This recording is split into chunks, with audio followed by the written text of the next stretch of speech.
ये अरुण की असली कहानी है, जिसे कभी नहीं भुलाया जा सकता। आधी रात हो चुकी थी और अरुण कार चला रहा था। उसकी थकी हुई आंखें बारिश से भीगी विंडशील्ड से झांक रही थीं। हाईवे अंधेरे में दूर तक फैला हुआ था। पेड़ साए जैसे लग रहे थे और वाइपर की हर आवाज़ सन्नाटे को तोड़ती सी महसूस हो रही थी। अचानक उसका फ़ोन वाइब्रेट हुआ। स्क्रीन पर लिखा था कोई नेटवर्क नहीं। उसने फ़ोन को बगल वाली सीट पर फेंक दिया और गहरी सांस ली। बड़बड़ाया, वाह क्या बात है। उसे माँ की वो बात याद आई, रात में गाड़ी मत चलाना, लेकिन उसने उसे नज़रअंदाज कर दिया। उसे लगा भूत प्रेत की कहानियां बच्चों के लिए होती हैं, बड़ों के लिए नहीं। तभी अचानक एक औरत सड़क किनारे खड़ी दिखाई दी, भीगी हुई, कमजोर सी, सफेद साड़ी में लिपटी, जो उसके बदन से चिपकी हुई थी। अरुण का पैर ब्रेक पर आया। वो थोड़ा हिचकिचाया, पर उसे यूं ही छोड़कर जाना सही नहीं लगा। उसने खिड़की नीचे की ओर पूछा, आपको मदद चाहिए? औरत ने धीरे से सिर उठाया। चेहरा बहुत फीका था, होंठ मुश्किल से हिल रहे थे, लेकिन उसने सिर हिलाकर हाँ कहा। बिना कुछ कहे वो चुपचाप पीछे की सीट पर बैठ गई।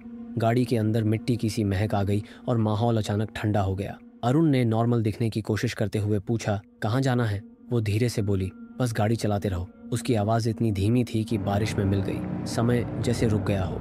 चारों ओर एक अजीब सा सन्नाटा था। अरुण ने रियर व्यू मिरर में देखा और डर गया। औरत एकदम सीधी बैठी थी, बाल उसके चेहरे पर लटक रहे थे। उसकी हरकत न करना अरुण को बेचैन कर रहा था। उसने पूछा, आप ठीक है ना? कोई जवाब नहीं मिला। तभी उसने बहुत हल्की आवाज में कहा, तुम्हें रुकना नहीं चाहिए था। अरुण चौंका, क्या? तुम्हें रुकना नहीं चाहिए था? उसकी आवाज शीशे की तरह चटक गई और गाड़ी के अंदर सर्द हवा फैल गई।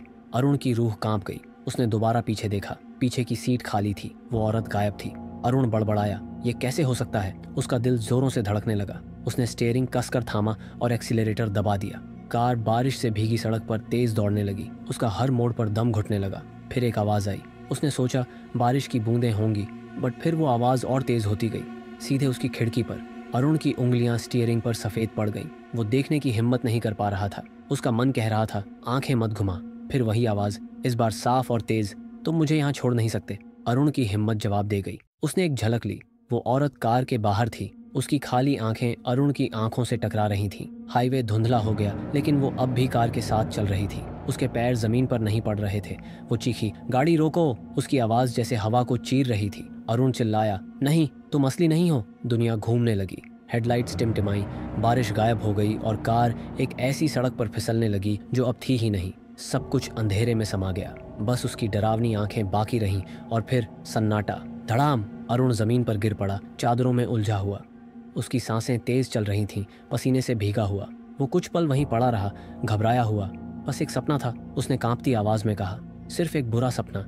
वो धीरे धीरे उठा और बिस्तर के किनारे बैठ गया। कांपते हाथों से अपने बालों में हाथ फिराया। उसका दिल अब भी जोर से धड़क रहा था। पंखे की आवाज उसे यह यकीन दिला रही थी कि अब वो अपने कमरे में है, सुरक्षित है। लेकिन फिर उसकी नज़र खिड़की की तरफ गई।